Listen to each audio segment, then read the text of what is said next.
welcome to Vantage Israel edition. It's day 6 of the war, Israel versus Hamas. The mood remains tense, sometimes even volatile. Last evening was a bit scary for us. Our phones started buzzing, alerts were popping up continuously, sirens went off in several places.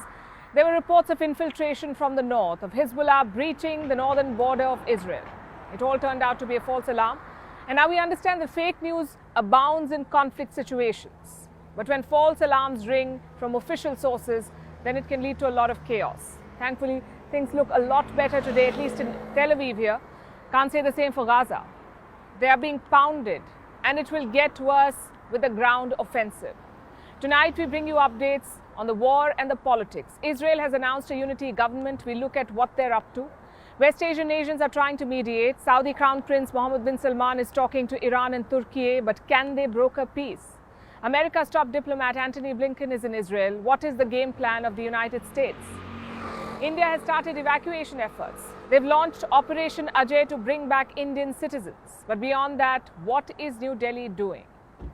And who is the Hamas mastermind who planned what's being called the worst attack on Jews since the Holocaust? We'll bring you his story. Let's get started.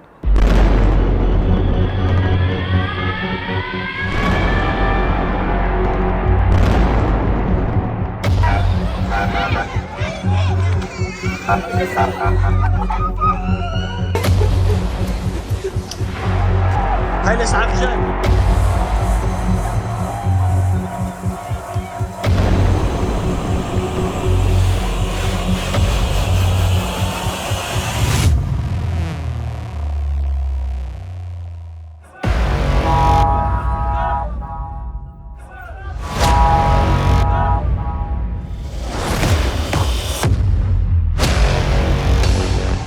مستمعينا الكرام في أجواء قطاع غزة في حالة استعداد.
It's day 6 of the Israel-Hamas war, 144 hours and counting. The death toll continues to rise in Israel because more bodies are being recovered from sites that came under attack on Saturday, and in Gaza because it is coming under waves of aerial strikes by Israeli forces.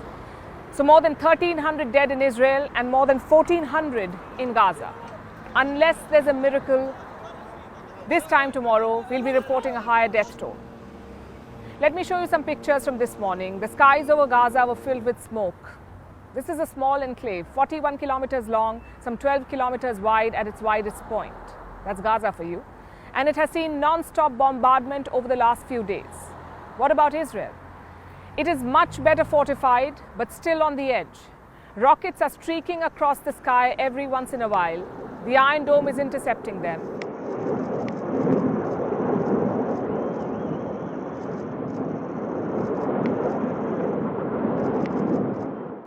And before I tell you more, let me also say this. This is an evolving situation. Updates are coming in every minute. There is unpredictability, and that is what makes the war dangerous. You don't know what's coming the next moment. So when I say these are the updates on day 6, these are the key developments in the last 24 hours that we've put together for you. So here are the top 5 updates of the day. The first one is from Israel. They now have a unity government in place. It's both the ruling party and the opposition. It's essentially a wartime cabinet. Yesterday, Prime Minister Benjamin Netanyahu announced its formation. This government has 3 key members: Prime Minister Netanyahu himself, Opposition Leader Benny Gantz, and Defense Minister Yoav Gallant. One key name is missing in this list: Opposition Leader Yair Lapid. He has not joined it yet, but there is a seat reserved for him too. And what's the purpose of this wartime unity government? To fight the war, to reduce the response time, and to defeat Hamas. Listen to this. We are fighting with all our strength on all fronts. We went on the offensive. Every Hamas member is a dead man. Hamas is ISIS, and it will be crushed and eliminated just as the world crushed and eliminated ISIS.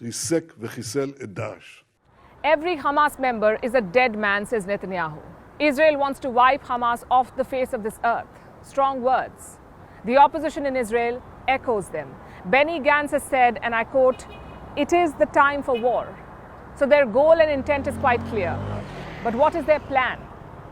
That brings us to update number 2, a ground offensive. It is happening. Israel is preparing on war footing. Troops have already been deployed near the border, tens of thousands of them. They're stationed a stone's throw away from Gaza. In fact, we were in the border towns earlier this week. We saw tanks rolling and the build-up in progress. There is heavy armory, tanks, troops, everything that you need for a ground offensive. It seems they're only waiting for a political decision, for a go-ahead from the top leadership. Until then, the aerial bombardment continues. That is update number 3. Israel says every strike they carry out is led by intelligence, which is not saying very much, considering that they had a colossal intelligence failure just a few days back. But the point they're trying to make is this: they are targeting Hamas, and civilians are collateral damage. Hamas, on the other side, went after civilians as their primary targets. And there's a big difference in the two. Israel wants to underline this difference. Having said that, their strikes have destroyed entire neighborhoods in Gaza. Many parts of the strip have been reduced to rubble. The biggest target for Tel Aviv right now is the tunnel network. And to understand what this is, you must know the layout of Gaza. It is blockaded from most sides, caught between Israel and the deep blue sea. So Hamas has built tunnels underground, a very complicated labyrinth of tunnels, and they use these tunnels for everything, for traveling, for transporting food and fuel, and even weapons. Now, Israel says that Hamas uses this tunnel network for its terrorist operations. So they're targeting these tunnels. With what? The weapons they're using are called bunker busters. These bombs burrow themselves deep into the ground and then they detonate. So they can destroy infrastructure like tunnels. Long story short, this war is escalating, and so is the politics. That's our development number 4, update number 4. The developments behind the scenes. Different players are trying to broker a ceasefire. West Asian nations are pushing for talks, the likes of Qatar, Egypt and Turkey. They're talking to Hamas, they're asking for the release of hostages. And here's what they propose. Release Israeli hostages in exchange for Palestinian prisoners. Basically a prisoner swap. But it may not happen immediately because neither Israel nor Hamas seems interested in making any concessions. So there's little scope for diplomacy at this point and little hope of restraint, which brings us to update number 5. What is coming next? How long will this war go on and how will it affect the rest of the world, people like you and me? Honestly, it's hard to say. Too many players, too many variables and inflamed passions. It is never a good mix. And the cost will be high, both human and financial. The immediate impact for the world is in terms of connectivity. There have been multiple flight disruptions and cancellations. Airlines are simply not taking the risk. We don't have the exact number, but 1/3 of flights to and from Israel have been cancelled. More could follow in the coming days. Global markets are tracking these developments closely. Right after the war broke out, oil prices shot up by 4%. They've cooled since. Today, oil fell by 2%. And this was largely because of a pledge from Saudi Arabia. Now, Saudi Arabia, as you would know, is the world's second largest oil producer, and they have promised to stabilize the oil market, meaning they'll increase the output to steady supplies. So that's some positive news. But remember, it holds only if the conflict does not spill over. Even though Israel is not a major producer or supplier of oil, it is located in a region that is central to the global oil economy. And right now, West Asia is a powder keg.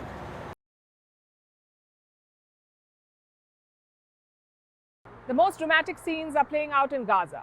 People here are waking up to horror. Destroyed neighborhoods, buildings reduced to rubble, families killed, children fighting for their lives, no electricity, and no place to bury the dead.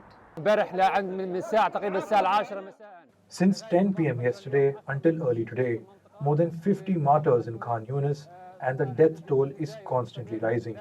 We cannot contain burials in a specific place, so graves are dug randomly in various places, around houses, and in places donated by landowners. This is a humanitarian disaster, and it's not a first, though it may end up being the worst that Gaza has seen. Hamas attacked Israel and went back to Gaza with Israeli hostages. Their assets are embedded in civilian infrastructure, and in the past they've been accused of using the people of Gaza as human shields. This time too, it's the ordinary Gazans who are bearing the brunt. The Gaza Strip is home to some 2.3 million people. It is one of the world's most densely populated areas. Israel is currently pounding the Strip. Hundreds of Hamas targets are being struck every day, and the result is being reflected in the rising death toll. More than 1,400 people have been killed. This includes 12 workers of the United Nations. Nearly 340,000 people have been displaced, and these numbers are expected to rise. Plus, Gaza is now out of electricity. When the war started, Israel cut off the power supply to them. Now, Gaza depends on Israel for practically everything, for food, for water, for power supply. It has only one power plant of its own. And that plant was running until yesterday, but now it is out of fuel. So there's a blackout. Ordinary Gazans are having to rely on private generators, and most of them do not have fuel to run these. For 2 decades now, in fact, Gaza has been under a blockade. Everything is scarce, including fuel, and now with Israel imposing a total siege, all supplies have been cut off. Gaza has one border crossing into Egypt, and that too was shut on Tuesday. You don't see how affected we are. We're homeless, we're destroyed. It's been 5 days with no food and water, and we don't know where to go. Children are everywhere here and homeless. This is not right. Let the world support us. We're restless. We are poor people, the Palestinian people. Currently, hospitals in Gaza are overwhelmed. They're treating hundreds of victims, but they don't know how long they can do this. Without power, many medical devices have stopped functioning, and those that are running could stop in hours. Several lives depend on these machines. So you get the picture, and it doesn't look good for Gaza. The Arab person who dies from the Western Arab area to the Eastern Arab area, we are one body and we cry over all those people, but no one cries over us. There's no chivalry, no feelings, hearts are dead. Innocent Palestinians are dying, but what is the international voice of the Palestinian cause doing about it? I'm talking about the PA, the Palestinian Authority. Quick primer. The Palestinian Authority was set up in the mid-1990s. It was a product of the Oslo Accords. What is the Oslo Accords? A deal of sorts between Israel and Palestine. It was supposed to pave the way for an independent Palestinian state. It was signed some 30 years ago, but it failed to deliver. And now it's become irrelevant. Today, the PA controls parts of the West Bank. They once controlled the Gaza Strip too, but that changed in the year 2006. In 2006, elections were held, the last elections in Palestine, both in West Bank and Gaza. Now, the PA retained West Bank, but Gaza went to Hamas, and soon they established complete control. So now Hamas runs the Gaza Strip. They're at odds with the Palestinian Authority. They're political rivals. Both say they represent Palestine and fight for the Palestinian cause. But there's a difference.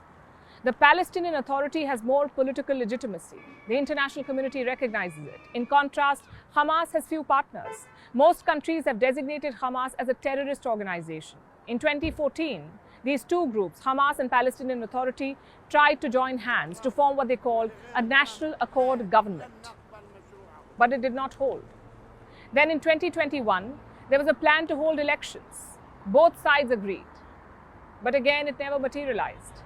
And it's not like the Palestinian Authority has great credentials. They've been charged with massive corruption. They've been accused of capitulating to Israel. They've been slammed for authoritarianism and for the general lack of support.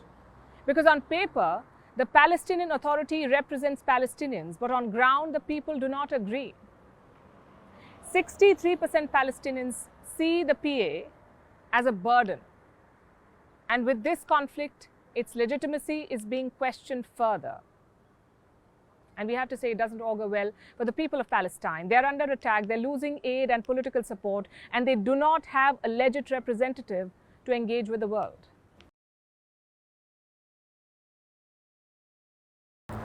So the Palestinian Authority is not doing anything, but what are the West Asian nations doing? Behind the scenes, they're all trying to broker peace. And leading this cause is Saudi Arabia. Today, the Crown Prince of Saudi Arabia jumped into action, Mohammed bin Salman. He spoke to the Iranian President, Ibrahim Raisi. They spoke on the phone, and this is the first time the two leaders spoke after their two countries restored ties, Iran and Saudi Arabia. So what did MBS and Raisi discuss? Of course, the need for peace, but also solidarity with Palestine. MBS expressed concern about the situation, about the condition of civilians, and he stressed on the need to adhere to international law. Iran took it one step further. Iran blamed both Israel and United States for what has happened. But these two regional superpowers aside, this conflict seems to have a lot of stakeholders. The likes of Qatar, Egypt and Turkey, they're all trying to broker a ceasefire like we just told you. Hamas seems to be in touch with all of these players. And at the forefront of these efforts is Qatar. That's because they have a connection with Hamas. Qatar hosts Hamas's political office. Their top leadership is in the Qatari capital of Doha. So Doha is working to leverage its connection. They've held conversations with the United States, with Turkey, with Jordan, with Iraq, and even the United Kingdom. And right now, there is not much information about these talks. Many say these were talks of a prisoner swap, the possibility of one. But those negotiations seem to be on hold for now. Then you have Egypt. And this is an important player here because Gaza has 7 border crossings. 6 of them open into Israel, and the 7th one is controlled by Egypt. It opens into the Egyptian border with Gaza. And this is called the Rafah crossing. This crossing is currently closed. Egypt shut it down after Israeli airstrikes. And this is the only crossing in and out of the strip that doesn't open into Israel. So you would expect Egypt to play an outsized role here. In fact, they did broker peace for the region during the 2021 Gaza war. But this time, Cairo seems distracted. It has its own issues to deal with, an election coming up in months. So Egypt does not seem to want to wade into this conflict very much. Reports, in fact, suggest that Egypt has discussed aid with the United States, but it has shot down any plans to create a safe passage for Gazans. Basically, Egypt does not want refugees to flow into its territory. Then you have Turkey. Its President Erdogan says he's in talks with Hamas. He says he's negotiating the release of hostages. Ankara has historically had contacts with Hamas, so this is not new for them.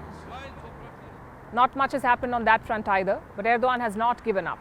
He's talking to West Asian leaders, the leaders of Israel, Palestine, Lebanon, Qatar, Saudi Arabia and Egypt. Plus, he has condemned the attack on Gaza. Listen to this. The disproportional attacks on Gaza, devoid of any ethical foundation, may push Israel into an unwanted position it never expected in the eyes of the international community. Another stakeholder is Jordan, the custodian of the Al-Aqsa Mosque. Jordan has long been a stakeholder in the Israel-Palestine conflict, and this time too, it's no different. It has sent its first aid plane for delivery to Gaza.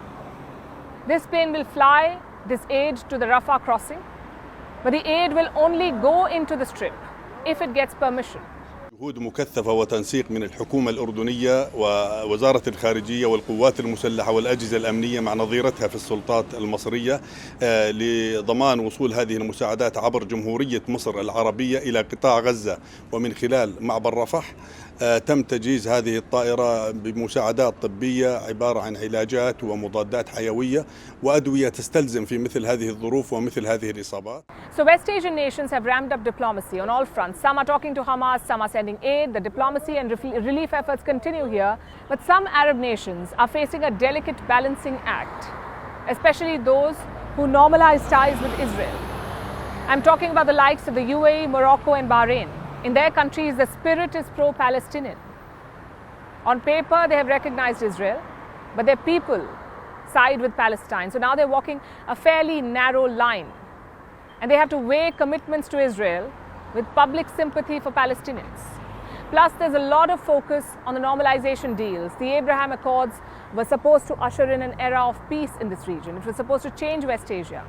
But that's not happened. It did not address the problems that existed at the root of the conflict. The fault lines remain. Normalization equated economic peace to political peace. That assumption turned out to be utopian. Of course, the peace deals are here to stay, but any future deals could be on hold for the foreseeable future.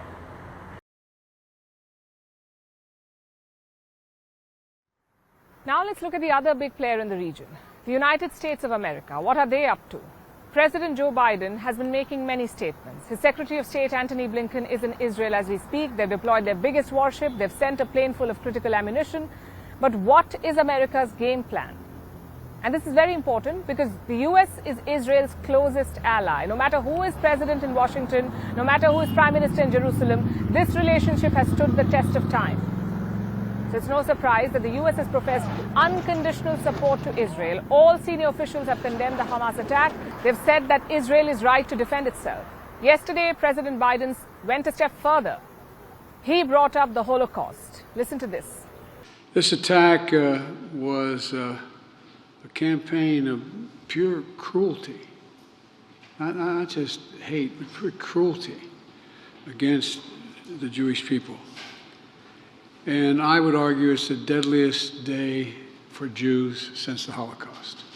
In absolute number terms, he may have a point. Israel has fought multiple wars since the nation-state was formed in 1948. It has been surrounded by hostile neighbors. It has withstood attacks and fought wars. It has also suffered many casualties over the years. But nothing matched the brutality, the scale and the suddenness of what we saw on Saturday. Hence President Biden's statement. But he isn't just spouting emotional rhetoric. The US president has also put a plan in motion. Broadly, we can break the US response into 4 parts. The first part is providing material support to Israel. Here is what it entails. We're surging additional military assistance to the Israeli Defense Force, including ammunition, interceptors to replenish the Iron Dome. Now, these supplies have started arriving and more are on the way. The US is currently relying on its existing budget to send weapons. Washington says it has enough for both Israel and Ukraine in the short term, but that may not last very long. So the Biden administration is also making an appeal to the US Congress, trying to squeeze out more funds for all the wars. That's the first thing that the US is doing. The second is intimidating Israel's enemies. There's some serious muscle flexing going on here. We've moved the U.S. carrier fleet to the Eastern Mediterranean, and we're sending more fighter jets there in that region, and made it clear to the Iranians, be careful. The USS Gerald R. Ford strike group has now arrived in the Eastern Mediterranean. As President Biden has said, for any country, for any organization, for anyone thinking about trying to take advantage of the agony in Israel, to try to widen this conflict or to try to spill more blood, we have just one word: don't. The USS Gerald Ford is the world's biggest and most advanced warship. It's been deployed to help Israel, and it won't be the only US aircraft carrier in the region. Reports say the USS Dwight D. Eisenhower is also heading here on Friday. Meanwhile, American aircraft are heading to US military bases in West Asia. So the message is clear: the US has Israel's back. This is the message from Washington, and it is aimed at specific players here: at Iran, at the Hezbollah, and at any other enemies of Israel. If anyone interferes, the US will strike. This is part 2 of the American strategy. Part 3 and 4 are diplomatic. Today, US Secretary of State Antony Blinken arrived in Israel, and he is here to show solidarity. He met Prime Minister Benjamin Netanyahu. He also told him that the US is not going anywhere. It was a powerful show of support. But that's not the only reason that Blinken is in Israel. He'll also be working diplomatic back channels to help innocent Palestinians caught in Gaza. As we keep saying, Hamas is not Palestine. Hamas have effectively held innocent Palestinians hostage in Gaza. and these people need to get out of the besieged strip. The US is working to open up a refugee corridor. Let me just say right up front, we're actively discussing this with our Israeli and our Egyptian counterparts. We support safe passage for civilians. The civilians are not to blame for what Hamas has done. They didn't do anything wrong, and we continue to support safe passage. Talks with Egypt are shaky. Reports say Cairo does not want an influx of refugees, but there's no other way out for the people of Gaza. It's either Egypt or the Mediterranean. So Blinken is here to iron out this refugee corridor issue. But that isn't the only diplomatic mission that he has. Part 4 of the US response is hostage negotiations. Finally, we're of course very focused on our own people, our own citizens. We lost 22 Americans. That number could still go up, and it probably will. At the same time, we have a number of Americans who remain unaccounted. We are working very closely with the government of Israel to determine their whereabouts and if they have been taken hostage by Hamas, to work to secure their release. How many American hostages have Hamas taken? The US is not sure. So far, they say 17 Americans remain unaccounted for. Not all of them are believed to be hostages, but this number could go up. It's a rapidly changing situation in Israel, which is why Biden has sent his top diplomat Blinken to secure the hostages. So these are the 4 parts of the US strategy: support, intimidation, helping refugees, and retrieving the hostages.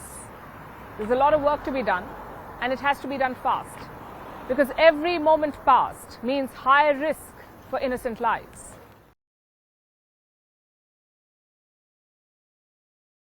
And with these innocent lives at risk, today Israel faces what is any government's worst nightmare: attacking an enemy that is holding your people hostage. Hamas has captured at least 150 people from the Israeli land. 13 of them are children. Dozens of them are believed to be foreigners. They're being held in secret locations across Gaza. While Israeli forces continue to strike Gaza, how will their government secure the release of hostages? Israel has set up a hostage situation room. It has identified most of the hostages, but their whereabouts are still not clear. Many foreign powers have jumped in to help. We mentioned the names to you: the US, Qatar, Turkey, Egypt, others. They're all holding negotiations. They're trying to secure rescue efforts, while families continue their agonizing wait for news. It's a tightrope walk for the Israeli leadership between patience and force. And as we track their moves, one thing is amply clear: Israel is in no mood for concessions or compromise. Here's a report. Hostage rescue. Israel has well-proven expertise in it, thanks to its secretive Special Forces unit. It's called Sayeret Metkal. It's broadly similar to Britain's SAS or America's Delta Force. Sayeret Metkal was set up in 1957, but it shot to fame in 1976 due to its raid on the Ugandan town of Entebbe. Commandos rescued hostages from a hijacked plane. It was quite the feat. And this man was the commander of that unit. That's Netanyahu. He was also the only fatality amongst the Israeli commandos. Today, his brother, Benjamin Netanyahu, is Israel's prime minister, and he faces a near impossible situation. Now, Netanyahu must navigate a hostage crisis. Except this situation could be any government's worst nightmare.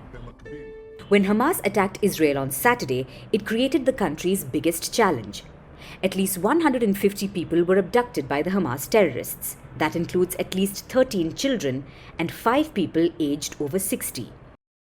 Dozens of these hostages are foreigners. The numbers are neither clear nor final, but based on reports, here's what we know so far. 11 people from Thailand are said to be held hostage, 2 from Colombia and Mexico each, and at least 1 from the Philippines and Nepal.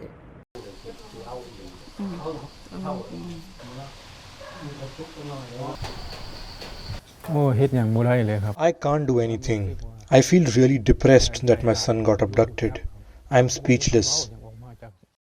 Several others from the US, the UK, Argentina, Canada, Chile, Germany, Austria, Brazil, Italy and other countries could have been captured too. Hamas says these hostages are being held at secret locations, in underground tunnels and bunkers across Gaza. Hamas has threatened to execute 1 hostage at a time. for each Israeli airstrike that kills civilians in Gaza. There's no evidence that they have killed a hostage yet. But at the same time, there is little restraint from Israel. Large parts of Gaza are being reduced to rubble with airstrikes. Israel is not in the mood for compromise or concessions for that matter. And I am saying here to everyone, we will wipe this thing called Hamas off the face of the earth. It will cease to exist. But Israel's dilemma persists. Should the country wait it out until Hamas is weakened by airstrikes and hope for a negotiated release? Or should Israel go in hard and rescue hostages by force? Both strategies have their own risks and rewards, both of which Israel is calculating intently. It was quick to set up a hostage situation room, collating everything that it knows about the identities and status of the hostages. Those who are being held hostage on Israeli territory have been rescued. All Hamas captors have been killed. Some reports say that Hamas released 2 hostages today. Such claims have been rubbished by Israel, which is now trying to get a grip of vast underground hostage networks in Hamas's home turf of Gaza. This is proving to be difficult. It doesn't have all the data that it needs. Gaza is nearly opaque to Israel. In the meantime, other countries are stepping in. The US is working with Israel to secure the release of hostages. Let's see. Sorry, it's under these circumstances. Thank you for your tremendous very much. We're here. We're not going anywhere. Meanwhile, Turkey is carrying out negotiations. Qatar, Egypt, and other countries are also trying to negotiate a partial release of hostages. It seems like global effort is pooling in. This is a race against time. There's an imminent threat that captors could kill the hostages, either in a fit of rage or out of fear.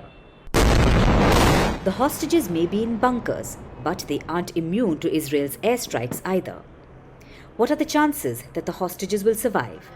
The odds don't look good. But the families and friends of hostages haven't given up hope. They continue their agonizing wait for news.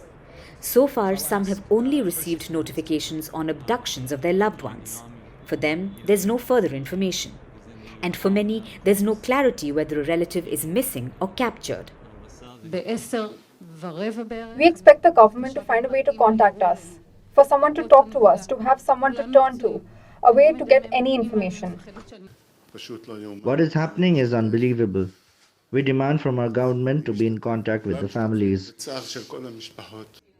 They are demanding answers from the government and finding strength in each other, creating unofficial networks of information, publicizing details about their abducted relatives, and desperately going through the internet looking for Hamas's videos of its captives.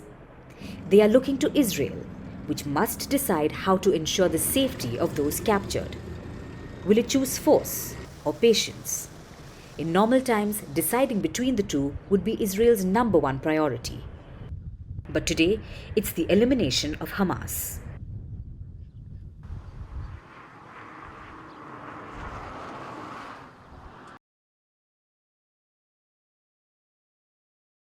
Now let's turn our attention homewards. India has launched another mission to help Indians get home.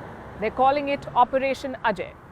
The first flight lands in Israel tonight. It'll reach India on Friday morning. It will carry about 230 passengers. And we expect many more such flights in the days ahead.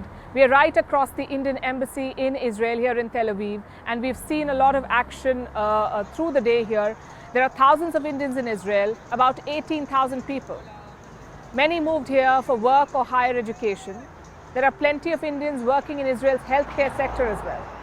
India and Israel are friendly countries. The people-to-people ties are strong. But right now, New Delhi believes that Indians need to come back home. Because the war is escalating, the Consul General of Israel sent out this message today. There are around 18,000 Indian citizens in Israel, including 1,000 Indian students whom we love very much. The Indian business community that we love and respect so much contribute to our economy in a big way. Indian nurses and caregivers have become part of our families. The Israeli government is doing the utmost to assist the Indian embassy in Tel Aviv in Operation Ajay. We look forward to welcome all of you back in Israel once we win the war against Hamas, ISIS terrorists. Jai Hind. Now, this is not the first such mission to bring Indians home. Earlier this year, we saw Operation Kaveri. The government of India launched it, Operation Kaveri. It was to bring Indian citizens home from the Sudan, and that conflict is still on in Africa. Last year, India airlifted its students from Ukraine after the war broke out. And now they're at work in Israel. India's Ministry of External Affairs has been working on a war footing. New Delhi says its priority is the safety of Indian citizens, and we pray for their success. But tonight, we also want to discuss what next? What happens after Indians are brought back? Will that be the end of New Delhi's role in this crisis? Will India try to negotiate or mediate like other regional and international powers? We ask because India is once again uniquely placed here. It has leverage on both sides, Israel and the Arab world. Historically too, India has had a good equation with the Palestinians. So what is New Delhi's position on this crisis? Here's what the government says. Our policy in this regard has been long-standing and consistent. India has always advocated the resumption of direct negotiations towards establishing a sovereign, independent and viable state of Palestine, living within secure and recognized borders, side by side, at peace with Israel. And I think that position remains the same. He says that India's position remains the same and that India has always wanted peace in the region. But will India make an effort to build that peace? Will India leverage its ties? Will it offer to mediate? And if it does, it will be a departure from the past, because India has never been a power broker in West Asia. That has traditionally been American turf, although that's been changing of late. China stepped in a few months back to mediate between Iran and Saudi Arabia. And this is West Asia. It is far away from China's traditional sphere of influence, yet Beijing waded in. So West Asia is changing. Its power politics is changing. What about India? India refrains from unilaterally entering conflicts. India participates through multilateral platforms. India sends troops to conflict zones as part of the UN peacekeeping mission. But all of that is part of India's traditional approach. In recent years, we've seen some shifts. 6 years ago, India dehyphenated Israel and Palestine. 6 days ago, the Indian Prime Minister said this Hamas attack was a terrorist attack. In the last 1 year, India has called out Western hypocrisy at the highest levels, refused to take sides in the Ukraine war, pulled off a wildly successful G20 summit, showed its diplomatic heft by forging consensus, demanded its rightful place at the UN high table. India is ready to join the big league, but is India also looking at taking up big challenges? And right now, none seems bigger than this one in West Asia. So will New Delhi step up, or will it work behind the scenes? In the world of diplomacy, we are always engaged in conversations and contacts. At the External Affairs Minister level, as you correctly mentioned, he had put out. Whenever there's some specific engagement that takes place, we will certainly share with you. But of course, we maintain close contacts, and we have been at various levels with all relevant stakeholders. And I think that's part of our diplomatic outreach. This was in response to a question about India reaching out to the UAE. He said India is engaging with all stakeholders. At this point, it's hard to say what's the shape and scope of this engagement. We'll be tracking this space for you.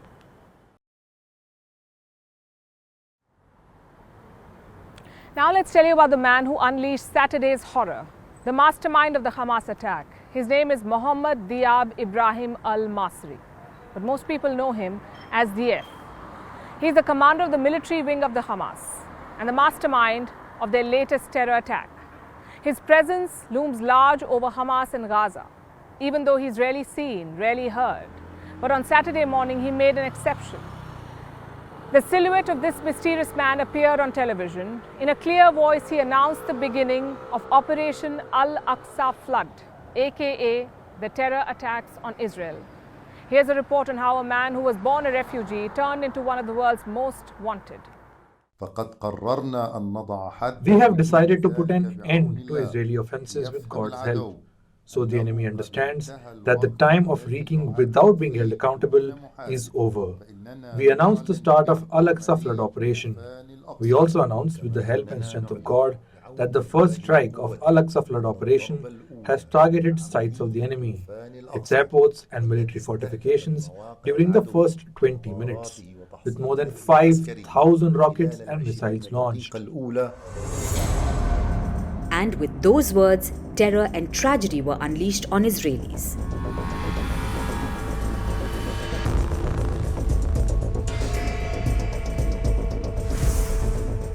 And on Gaza as Israel retaliated after Hamas's attacks.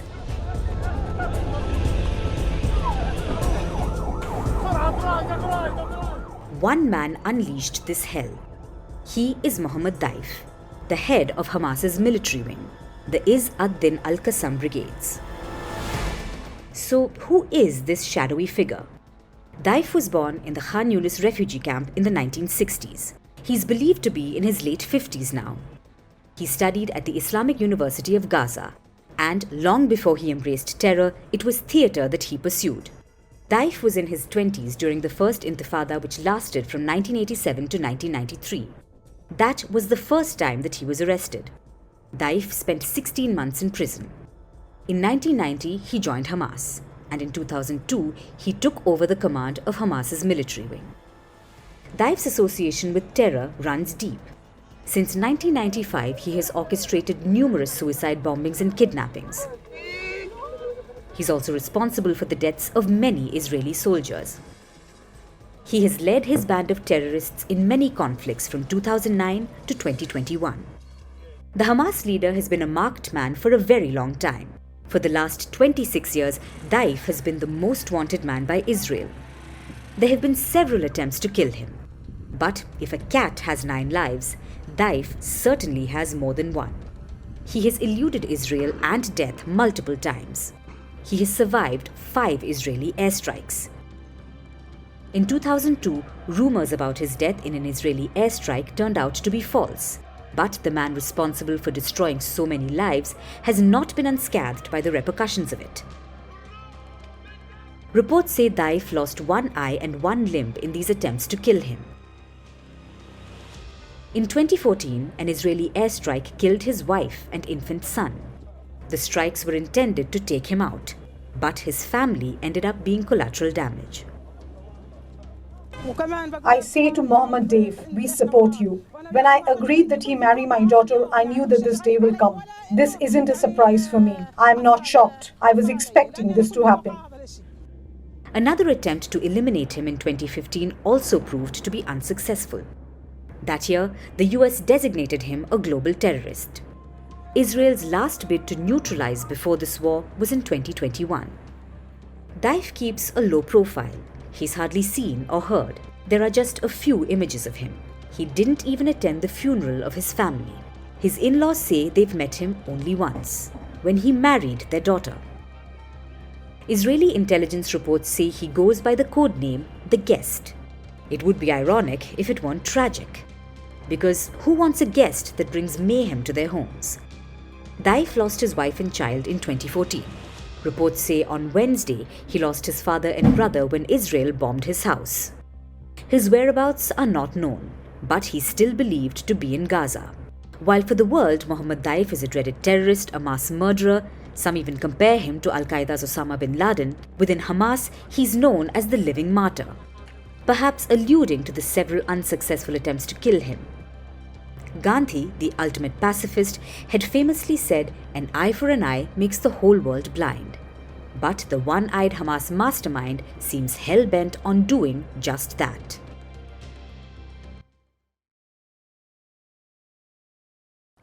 Now we'll revisit a topic we took up yesterday, fake news. You already know that it's rampant. But it's not just common people who have fallen victim to false news and narratives. It misleads even those at the very top. First, we'll address a sickening rumor about children being beheaded. Reports began emerging about 40 children who had met this gruesome fate. A reporter who broke this news had a caveat. They'd not seen beheaded babies themselves, but the report/rumor spread like wildfire. There was no official confirmation, not from Israel. But guess where the story reached? The White House. Here's what US President Joe Biden said about it. I mean, I've been doing this a long time. I never really thought that I would see and have confirmed pictures of terrorists beheading children. Yes, Biden said this yesterday. It set off a frenzy, but it turns out he misspoke. A White House spokesperson later said that Biden had not actually seen proof of this. His comments were based on reports like the one we showed you earlier. So this is a warning. Fake news can fool the President of the United States, so you have to be extremely careful. And to that end, we thought we'd try to help. We found some more fake videos doing the rounds. We'll go through them one by one. And let's start with this one. It shows a paraglider hitting an electric power line and bursting into flames. Now you know that Hamas did come into Israel via the aerial route as well. And some did actually paraglide in. The video's poster claims that this is one of those Hamas fighters, as do many others who have uploaded this video. But we can tell you that this is false. This video is from the month of June. What's more, it's from South Korea. Next up we have this, a video of buildings falling. The uploader uses the hashtag Israel-Palestine conflict. But the video is from China. It's a planned demolition of derelict buildings in China. Then there's this one. This video claims to show American planes arriving in Israel. They apparently brought heavy-duty equipment with them. Now the US, we know, has sent supplies to Israel. We mentioned that earlier on the show as well. But this video does not have anything to do with that. This one is about 4 years old. Now to the next one. It claims to show Gaza on fire. The uploader says this is after Israel's retaliation. You've already seen plenty of images from Gaza. We showed you the destruction. It did not look like this. That's because this is a video from Algeria. And it's a celebration for a local football club. The video is from early August, celebrating the 102nd anniversary of the MC Alger Football Club.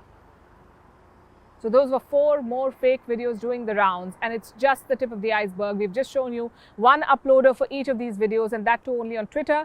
The same videos are being uploaded on multiple platforms by multiple people. They're being spread on various platforms like TikTok, YouTube, WhatsApp. Fake news is everywhere. And some of it is spread unintentionally by people who just don't know better. But often, it is bad actors at play. People who are just after views and clout. They'll put up anything for views. And war zones breed misinformation. It happened in Ukraine, it's happening here in Israel, which is why it is important to go to trusted sources, and we're hoping to be one of those sources for you.